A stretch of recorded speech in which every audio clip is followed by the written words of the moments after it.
का सही आंसर क्या होगा 0 सेल्सियस। बॉइलिंग पॉइंट की यदि हम लोग बात करें तो कितना होता है 100 डिग्री सेल्सियस। बहुत सारे बच्चों को कंफ्यूजन होता है मैम यदि हमें सेल्सियस से केल्विन में जाना है तो हम क्या करेंगे, 273 ऐड करेंगे या माइनस करेंगे।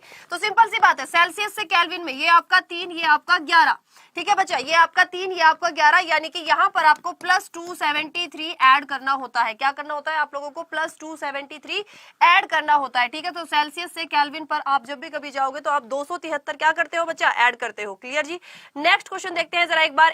अगला क्वेश्चन क्या है, कीट भक्षी पौधे वहां उगते हैं जहां पर ब्लैंक कमी होती है। बताइए कीट भक्षी पौधे कहां पर उगते हैं, नाइट्रोजन, सल्फर, कार्बन या आपका पोटेशियम।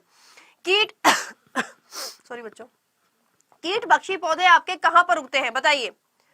बहुत बढ़िया भाई, ब्रिलियंट आप सभी के आंसर, और आंसर इतने कम आ रहे हैं, ये कैसे हो सकता है भाई, कुछ गड़बड़ हो गई है भाई, टेक्निकल फॉल्ट दिख रहा है आज तो मुझे यहाँ पर। मुझे नाम तो तुम्हारे बहुत सारे लोगों को दिख रहे हैं, लेकिन यहाँ मुझे कुछ थोड़ी सी टेक्निकल एरर दिखाई दे रही है। कोई बात नहीं, वो बाद में यूट्यूब की तरफ से हो सकती है, वो ठीक हो जाएगी। कीट भक्षी पौधे कहाँ पर उगते हैं बताइए। तो कीट भक्षी पौधे आपके वहां पर, सल्फर नहीं बेटा, जहां मिट्टी में नाइट्रोजन की कमी होती है वहां पर आपके क्या कीट भक्षी पौधे उगते हैं। ओके,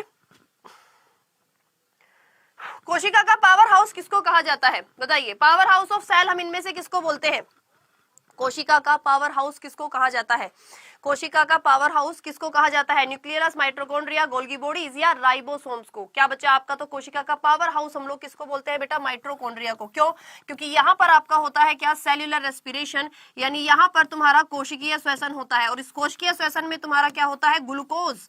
हमारे शरीर में जो ग्लूकोज होती है वो ऑक्सीजन की प्रेजेंस में आपकी जलती है, ठीक है, वो क्या होती है बच्चा, आपकी जलती है। और किसमें टूटती है आपकी, कार्बन डाइऑक्साइड, पानी और एटीपी में टूटती है, और किसमें, एटीपी में टूटती है। और ये जो एटीपी है इसी को हम क्या बोलते हैं, एनर्जी करेंसी ऑफ सेल बोलते हैं। इसी को हम लोग क्या बोलते हैं बच्चा, एनर्जी करेंसी ऑफ सेल बोलते हैं, यानी कोशिका की ऊर्जा मुद्रा इनमें से किसको कहा जाता है। तो आप लोग आंसर लगाओगे, एटीपी को हम लोग कोशिका की ऊर्जा मुद्रा कहते हैं। माइटोकॉन्ड्रिया के अंदर सेल्यूलर रेस्पिरेशन होने के कारण एनर्जी रिलीज होती है, और इसीलिए हम इसको क्या कहते हैं, कोशिका का पावर हाउस यानी ऊर्जा घर कहते हैं। राइबोसोम्स की यदि मैं आपसे बात करूं, राइबोसोम्स का काम होता है प्रोटीन बनाने का। अब देखो राइबोसोम्स ने प्रोटीन बना दिया और वो आपकी कोशिका में, सेल में चारों तरफ बिखरा पड़ा है। इस बिखरे हुए प्रोटीन को पैकेट्स की फॉर्म में कन्वर्ट करता है आपकी गोल्गी बॉडीज। कौन कन्वर्ट करता है बच्चा, गोल्गी बॉडीज। इसीलिए हम गोल्गी बॉडीज को ट्रैफिक पुलिस ऑफ सेल कहते हैं। क्या बोलते हैं बच्चा इसको, हम लोग आपका ट्रैफिक पुलिस ऑफ सेल कहते हैं। ठीक है जी, अगला क्वेश्चन चले एक बार जरा, ठीक है। नेक्स्ट क्वेश्चन देखते हैं जरा एक बार। अगला क्वेश्चन आपका क्या है भाई, अगला क्वेश्चन है बच्चा आपका, हवा से आर्द्रता ग्रहण करने की क्रिया को क्या कहा जाता है बताइए। हवा से आर्द्रता ग्रहण करने की क्रिया को कहा जाता है to absorb humidity from the air, to absorb humidity from the air. यदि आप हवा से ह्यूमिडिटी को एब्जॉर्ब कराने की कोई टेक्निक का इस्तेमाल करते हैं तो हम लोग उसको क्या बोलते हैं बेटा, आपका विआद्रीकरण। क्या बोलते हैं, डीह्यूमिफाइंग या फिर आपका विआद्रीकरण इसको कहा जाता है। दवा के पितामह या फिर आपका फादर ऑफ मेडिसिन हम लोग किसको बोलते हैं, फादर ऑफ मेडिसिन इनमें से किसको कहा जाता है बताइए। फादर ऑफ मेडिसिन यानी दवा के पितामह इनमें से हम किसको बोलते हैं, दवा के पितामह इनमें से हम किसको बोलते हैं। बहुत बढ़िया, अरस्तु को, हिप्पोक्रेटस को, थियोफ्रेस्टस को या एडवर्ड जेनर को। फादर ऑफ मेडिसिन हम इनमें से किसको बोलते हैं,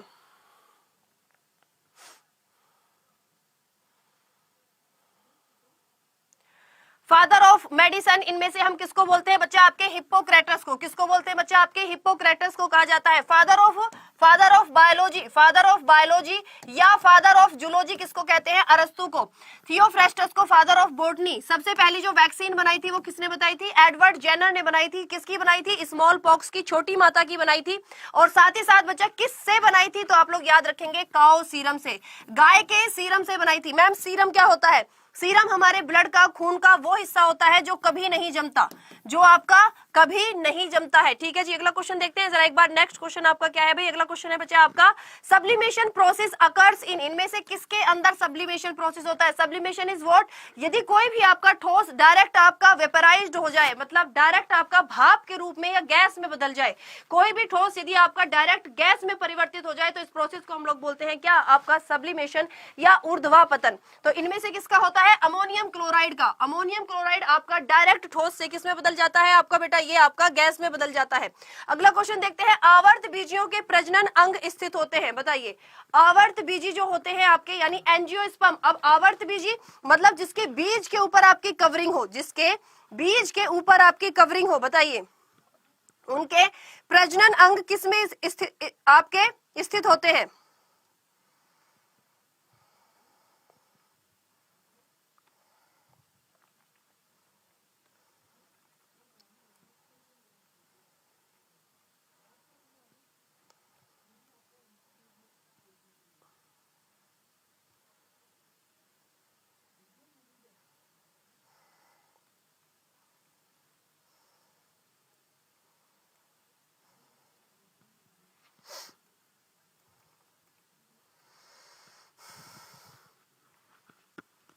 बताइए, बिल्कुल बच्चा, किसमें होते हैं? आपके फ्लावर्स में। किसमें बच्चा? आपके फ्लावर्स में ये आपके उपस्थित होते हैं। ठीक है, यदि देखो बेटा हम लोग फ्लावर की बात करें तो फ्लावर में क्या होता है? फ्लावर में आपका मेल और फीमेल दोनों पार्ट पाए जाते हैं। यहाँ पर ये जो बेटा आपका एंथर है, ठीक है, ये जो आपका एंथर है, ये जो आपका फिलामेंट है, ये आपका फ्लावर के अंदर मेल के रिप्रोडक्टिव पार्ट है। साथ ही साथ बेटा एस्टिग्मा, स्टाइल और ओवरी, ये फ्लावर का आपका फीमेल का रिप्रोडक्टिव पार्ट है। यदि आपसे पूछा जाए कि एंथर क्या होता है, मैक्सिमम से मैक्सिमम इतना पूछा जाएगा कि एंथर क्या होता है, तो आप लोग याद रखेंगे ये फ्लावर के अंदर मेल का रिप्रोडक्टिव पार्ट है। यदि पूछा जाए कि स्टाइल या स्टिग्मा क्या होते हैं, तो आप लोग याद रखेंगे फ्लावर के अंदर फीमेल का रिप्रोडक्टिव पार्ट होता है। एक अल्ट्रासोनिक ध्वनि तरंग की आवृत्ति कितनी होती है? एक अल्ट्रासोनिक ध्वनि तरंग की आवृत्ति इनमें से कितनी होती है? बताइए, अल्ट्रासोनिक ध्वनि तरंग की आवृत्ति इनमें से कितनी होती है? फ्लावर, फ्लावर की स्पेलिंग देखो क्या भयंकर लिखी है, FOLER, FOLER। जब कल को आपका सिलेक्शन नहीं होगा ना, नहीं आपका एग्जाम क्लियर हुआ, तो ब्लेम किसको लगाओगे आप लोग? सारा ब्लेम टीचर का। सारी गलती टीचर की होती है, सारी गलती आपके इंस्टीट्यूट वालों की होती है। अच्छा नहीं पढ़ाया, बेकार पढ़ाया है, वो देखो वहां से पढ़ा था उसका सिलेक्शन हो गया। गलती अपनी नहीं देखोगे आप लोग, ये नहीं देखोगे कि मैंने कितनी तैयारी की थी, जितना पढ़ाया क्या मैंने वो भी तैयार किया था, है ना। बहुत बेसिक सी चीजें होती हैं, इसमें बुरा मानने वाली बात नहीं है, लेकिन आप बहुत बेसिक सी चीजें होती हैं, एटलीस्ट इतना आपको आना चाहिए, है ना, एटलीस्ट इतना आपको आना चाहिए। बताइए, अल्ट्रासोनिक जो बेटा आपकी ध्वनि की तरंगें होती है, उनकी आवृत्ति आपकी कितनी होती है? कितनी होती है बेटा आपकी? 20,000। देखो सिंपल सी बात है, ऑडिबल रेंज क्या होती है आपकी? 20 हर्ट्ज से लेकर 20,000 हर्ट्ज। हमारे कानों को कितनी फ्रीक्वेंसी तक की आपकी ध्वनि सुनाई दे सकती है? 20 हर्ट्ज से लेकर 20,000 हर्ट्ज। यदि किसी की फ्रीक्वेंसी 20 हर्ट्ज से कम है तो उसको हम बोलते हैं इंफ्रासोनिक यानी अपश्रव्य। 20,000 से ज्यादा है तो उसको हम क्या बोलते हैं? अल्ट्रासोनिक वेव्स बोलते हैं। यानी कि मोर देन कितना होगा आपका? 20,000 से ज्यादा आपकी होनी चाहिए, किसके लिए? अल्ट्रासोनिक के लिए। अगला क्वेश्चन देखते हैं जरा एक बार, क्या है भाई स्क्रीन पर। जल में अम्ल के मिश्रण को क्या कहते हैं जब इसमें आप क्या करते हो बेटा? प्रति इकाई आयतन में आयनों की सांद्रता में कमी होती है। यानी यूं समझिए कि मैंने आपको कोई एसिड दिया और उस एसिड में आपने पानी मिला दिया, तो ऑब्वियसली उसके आयंस में आपकी कमी हो जाएगी ना। इस प्रोसीजर को यदि आप किसी भी एसिड में या किसी भी आप लोग कोई भी आपका मतलब मैंने कोई सॉल्यूशन दिया, उसमें यदि आप एक्स्ट्रा पानी ऐड करते हो तो आप क्या करते हो? उसको डाइल्यूट करते हो। आप क्या करते हो बच्चा? उसको डाइल्यूट करते हो। तो इसको हम लोग क्या बोलते हैं? आपका तनुकरण बोलते हैं। क्या बोलते हैं बच्चा? तनुकरण। निम्न में से कौन कोशिका विभाजन को प्रोत्साहित करता है? सेल डिवीजन इनमें से कौन इंक्रीज करता है? निम्न में से कौन कोशिका विभाजन को प्रोत्साहित करता है? बताइए। Cell division increased by cytokinin, abscisic acid, auxin या आपका जिब्रेलिन।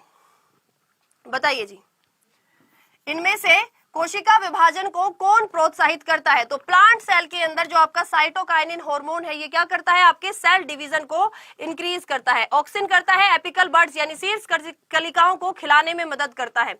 अगला क्वेश्चन देखते हैं, केवल समुद्र में पाए जाने वाली मछली इनमें से कौन सी है?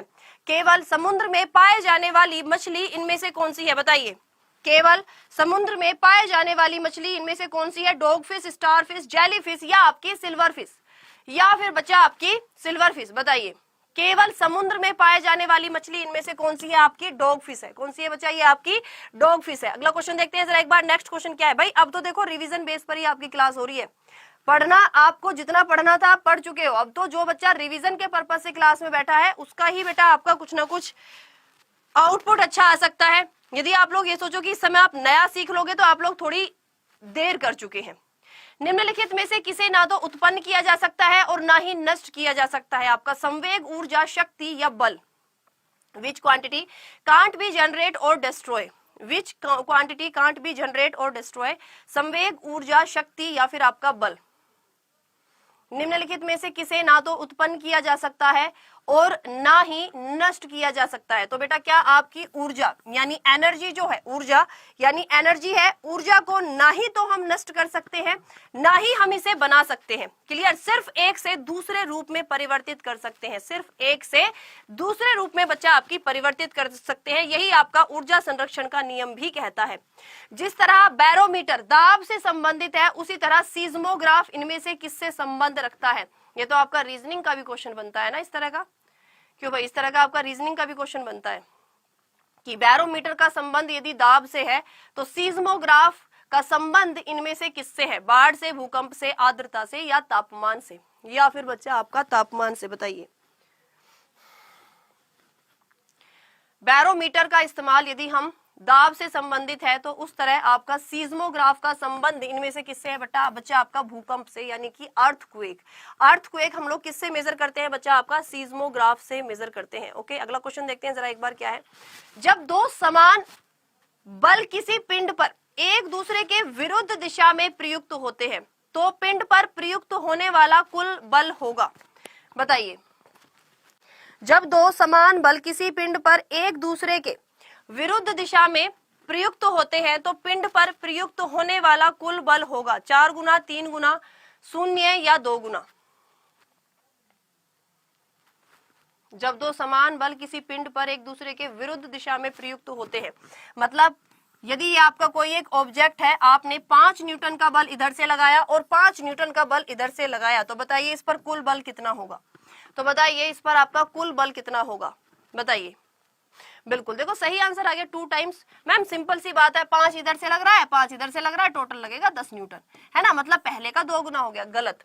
एक बार जरा क्वेश्चन को ध्यान से देखो, आपसे बोला गया है अपोजिट डायरेक्शन में। कैसे बच्चा? आपसे अपोजिट डायरेक्शन में बोला गया है, यानी सही आंसर होगा 0, 0। भाई सिंपल सी बात है, कोई ऑब्जेक्ट रखा है, आप उसे इधर खींच रहे हो, उतने ही बल से कोई दूसरी तरफ खींच रहा है, ऑब्जेक्ट आपका मूव होगा ही नहीं, ऑब्जेक्ट आपका मूव होगा ही नहीं, क्योंकि दोनों अपोजिट डायरेक्शन में आपके इक्वल बल लगाए जा रहे हैं। अगला क्वेश्चन देखते हैं जरा एक बार। निम्नलिखित में से कौन सी धातु को तेल में रखना आवश्यक होता है? निम्नलिखित में से कौन सी धातु को, इनमें से कौन सी धातु को हम लोग तेल में रख सकते हैं? आपका गोल्ड, आयरन, पोटेशियम या सिल्वर। ठीक है, बताइए। अब सिंपल सी बात है, जैसे कि बच्चा आपकी क्या ग्रुप 1 के जो आपके एलिमेंट होते हैं उनमें जो आपका सोडियम और पोटेशियम, सोडियम और पोटेशियम मैंने आपको बताया था कि ये आपके हाईली रिएक्टिव एलिमेंट होते हैं, जिनमें से सोडियम को तो हम लोग किसमें बेटा आपके मिट्टी के तेल में रखते हैं। किसमें बच्चा? आपके मिट्टी के तेल में। अब यहाँ देखो क्वेश्चन ये नहीं लिखा है कि मिट्टी के तेल में रखा है या किसी और तेल में। ठीक है, यहाँ पर आपको ऐसा कुछ भी क्लैरिफाई नहीं किया गया है, सिर्फ इतना पूछा गया है कि इनमें से किसको हम तेल में रख सकते हैं। और आपका ग्रुप 1 का यहाँ पर ये एलिमेंट है क्या बच्चा? पोटेशियम। तो सोडियम और पोटेशियम बहुत ज्यादा हाईली रिएक्टिव है और हाईली रिएक्टिव होने के कारण हम इनको किसमें बेटा आपका तेल में रख सकते हैं। अगला क्वेश्चन देखते हैं जरा एक बार। नेक्स्ट क्वेश्चन आपका क्या है भाई? समुद्र तल पर पर्यावरणीय दाब कितने एटीएम होता है? समुद्र तल पर पर्यावरणीय दाब यानी कि एटमॉस्फेरिक प्रेशर आपका कितना होता है? बताइए, एटमॉस्फेरिक प्रेशर आपका कितना होता है?